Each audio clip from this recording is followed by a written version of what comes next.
ونكمل بارت 3 واخر بارت معانا من مسلسل سكويد جيم الجزء الثالث. لو ما اتفرجتش على بارت 1 او بارت 2 ارجع اتفرج عليهم وتعالى علشان تبقى ماشي مع الاحداث اول باول. ونرجع بقى للحارسة رقم 11 واللاعب رقم 246 اللي كانت طلب منهم ان هم يرجعوا.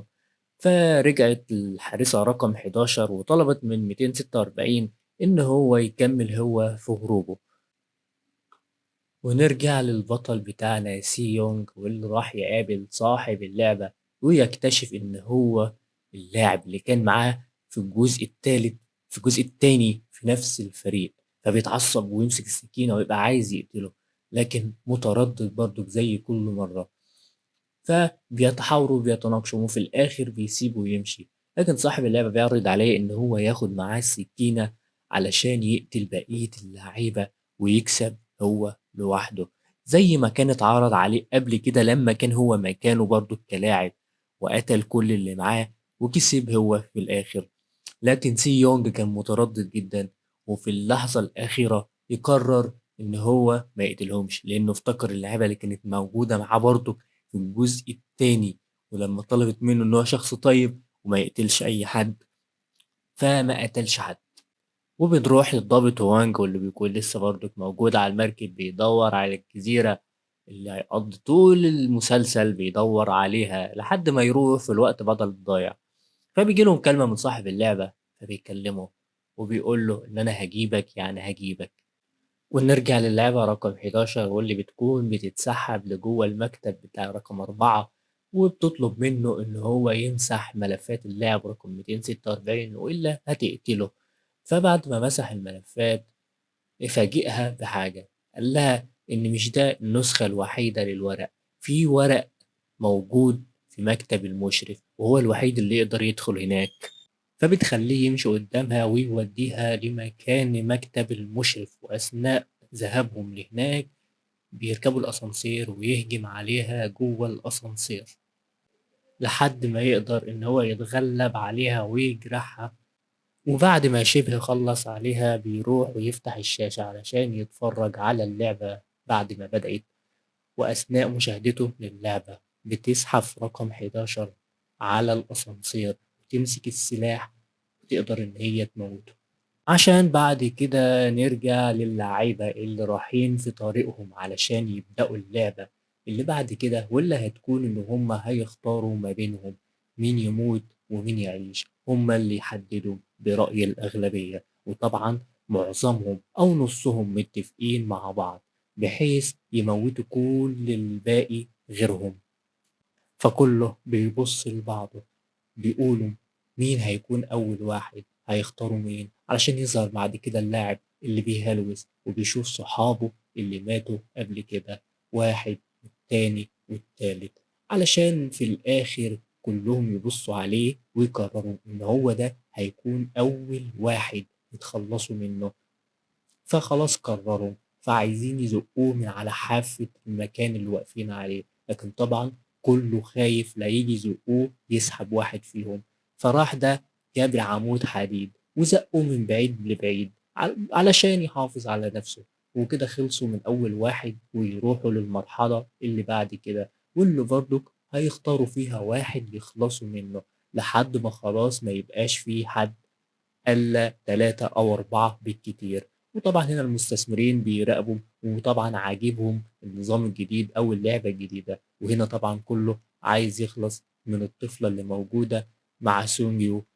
وطبعا هو عايز يحافظ عليها ورفض إن هو يعمل كده وبيهددهم وبيقول له لو ده حصل هيكون هو اللي عليه الدور المرة الجاية وسونج هو اللي هيقتله بإيده. فطبعا بيخاف ويرجع العمود لباقي اللعيبة. ونرجع تاني على المركب واللاعب رقم 246 هو بيهرب وبيجري وراه 3 من الحراس علشان يقتلوه، لكن هو طبعا ما بيعرفش يستعمل السلاح كويس جدا. وبعد ما وصلوا له وخلاص هيقتلوه فجأة بيظهر الضابط واللي بيكون خلاص قرب يوصل للجزيرة ويقتل الحراس اللي كانوا هيقتلوا اللاعب رقم 246. نرجع تاني للعبة رقم 11 واللي قدرت إنها توصل للملفات اللي موجودة وتحرق الملف رقم 246، وبرضه بتحرق باقي الملفات بتاع بقية اللعيبة وكل اللعيبة اللي كانت موجودة في اللعبة قبل كده. وهنا بيختاروا حجر ورق مقص على مين هيروح ويزق سون يونج والطفلة اللي معاه. طبعا كله خايف، وهنا ربطوا البدل بتاعتهم علشان يعملوا حبل وهددوه، ولكن هو مسك السكينة وقطع البدل أو الحبل اللي كانوا عاملينه. فطبعا هنا بيتسحب واحد من وراه بيحاول إن هو يزقه، لكن هو كان مقرر إن هو هيزق اللاعب التاني، لأن الطفلة دي كانت بنته من حبيبته اللي ماتت واللي كان رفض إن هو يساعدها وخاف، وقرر إن هو هيعيش حياة جديدة مع الطفلة ديت. والبطل بتاعنا صدقه، لأنه كان شافه وهو بيحاول يعرض المساعدة على اللاعب رقم 222 واللي هي كانت حبيبته في الأصل. فالباقي كله خاف، وطبعا قرروا إن هم يختاروا واحد تاني واللي هو الأضعف ما بينهم، وقرروا إن هم يضربوه. لكن طبعا سي يونج مش عاجبه اللي بيحصل، وقال لهم لازم توقفوا اللي انتوا بتعملوه ده ولازم تعملوا قرعة. فطبعا كله خايف إن هم يعملوا قرعة لا اسمه يكون في القرعة، فمكملين في الضرب. لكن هنا سي يونج هددهم إن لو ما عملوش كده هيموتوا، بس الكلام ما عجبهمش، وفجأة قلبوا عليه وهجموا عليه فجأة. لكن هو حاول يدافع عن نفسه، فخلص من واحد فيهم وقدر يتعامل بسهولة، والتاني اللي كان معاه وبيدافع عنه برضه قدر إن هو يموت واحد فيهم. طبعا الراجل كبير في سنه واللي بيكون هو المتآمر أو السبب في كل ده، فقرروا إن هم يخلصوا منه برضه علشان بعد كده ما يبقاش غير واحد بس معاهم. طبعا قال لهم انتوا اكيد هتقتلوني علشان انا اضعف واحد فيهم، فقرر ان هو ينتحر. وكده ما بقاش فيه غير ثلاثة، الطفلة وسو يونج وابو الطفلة اللي كانت معاه. فطبعا قرروا ان هم يكملوا. ونرجع تاني على الضابط اللي كان بيحسب اللاعب رقم 246 احد الحراس، لكن هو شرح لهم وقال لهم كل حاجة، وفعلا اتأكد ان هو كان لاعب جوه اللعبة. فحكى لهم وقال لهم على مكان الجزيرة. فطبعا كله راح على هناك وساب اللي كان معاه مع اللاعب رقم 246 علشان يقولوا لغفر السواحل على مكان الجزيرة. وهنا اللاعبة رقم 11 خلاص بتكمل باقي في حرق كل السجلات بتاعت اللعبة اللي كانت موجودة قبل كده. فبتشوف الحارسة رقم 11 الملف بتاعها، فبتفتحه فبتلاقي صورة بنتها، فبتنهار من العياط. ونرجع لأول بنت الصغيرة واللي قرر إن هو يخلص من سو يونغ ويكمل هو والطفلة بتاعته. لكن طبعا هو كان مقرر إن هو ممكن يخلص في الطفلة في آخر مرحلة. طبعا سو يونغ كان عارف من كده، فقرر يسأله ويختبره. ولما حس إن هو ممكن يعمل حاجة زي كده قال له لأ أنا مش هعمل كده، فطبعا هدده. فساب الطفلة على الجسر ورجع هو سو يونغ.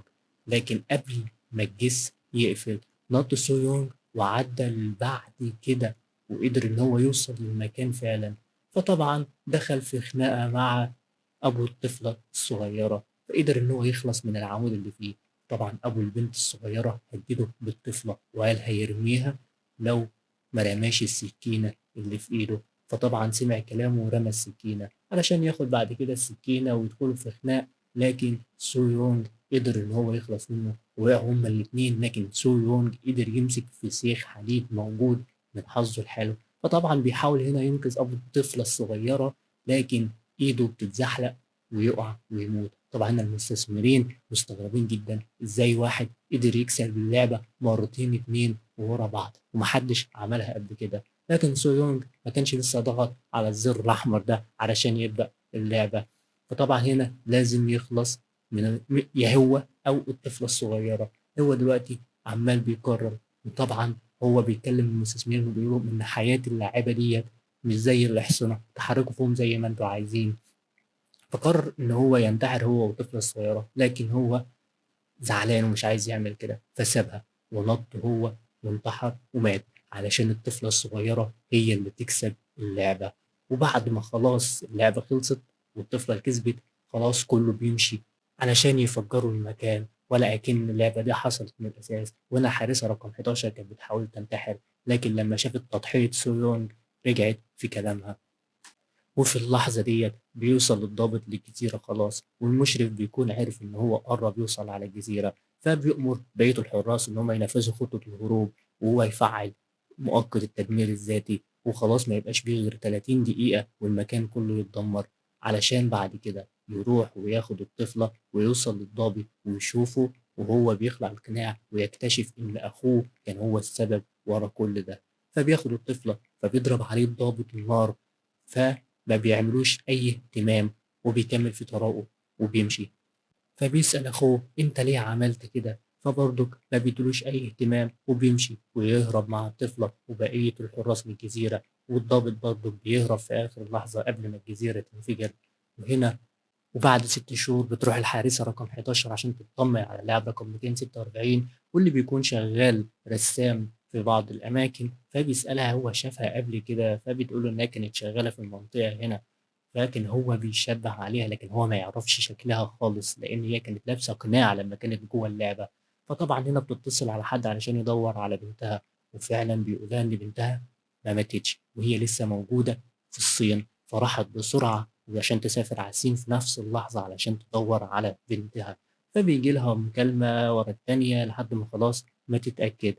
فهنا بيخرج تشوي من السجن وبيروح للضابط وبيقول له إن الفلوس اللي كانت موجودة في الفندق كلها اتسرقت. فطبعا بيقول له إزاي اتسرقت، محدش كان يعرف مكانها إلا إحنا. فزعلان وروح على بيته علشان بعد كده يوصل للضابط ويلاقي بنت صغيرة اللي كسبت اللعبة موجودة عنده في الأوضة، وفي كارت جوه البتاع فبيلاقي فيزا. فبيروح يشوف الفيزا ديت إيه نظامها، فبيلاقي فيها فلوس كتير قوي، 45 مليار ين. فطبعا اتفاجئ كتير من الرقم، فقرر ان هو ياخد الفلوس وياخد البنت ويحاول ان هو يربيها. علشان بعد كده نروح للطفلة الصغيرة اللي كانت بتفتح الباب واللي هي بنت سونج يونج. فبيقول لها المشرف اللعبة إن ديت الحاجة بتاعت أبوها، فبتستغرب إن أبوها أصلا ما بيسألش عليها وزعلانة جدا منه فمش عايزة تاخدها. فبتحاول إن هي تقفل الباب، فبيقول لها إن دي حاجة أبوها، فطبعا بتتصدم وبتاخد منه الحاجة ديت علشان بعد كده تفتحها وتشوف اللي فيها. فبتلاقي جواها بدلة بتاعة اللعبة وكارت صغير، فبتشوف إيه اللي جوه الكارت ده فبتلاقي فيزا. فبتجري بسرعة علشان تسأله ده إيه. لكن هنا المشرف وهو ماشي لقى بنت جميلة بتعمل نفس اللعبة بتاعة الحبار اللي كان بيعمله المندوب اللي قبل كده علشان اللعبة اللي بعد كده، وشكل فيه جزء بعد كده تقريبا أو يمكن يكون ده الأخير لسه هنشوف. وبكده يا صديقي يكون خلص معانا الموسم الثالث من سكويد جيم. في انتظار بقى إذا كان في موسم رابع أو يمكن ده الأخير، لسه متابعين مع المسلسل الدموي الجميل ده. فلو ما اتفرجتش على بارت 1 وبارت 2 برجع تاني وأعيد لازم تتفرج عليه علشان تبقى متابع الأحداث أول بأول. فما تنساش تعمل لايك واشتراك، وسلام.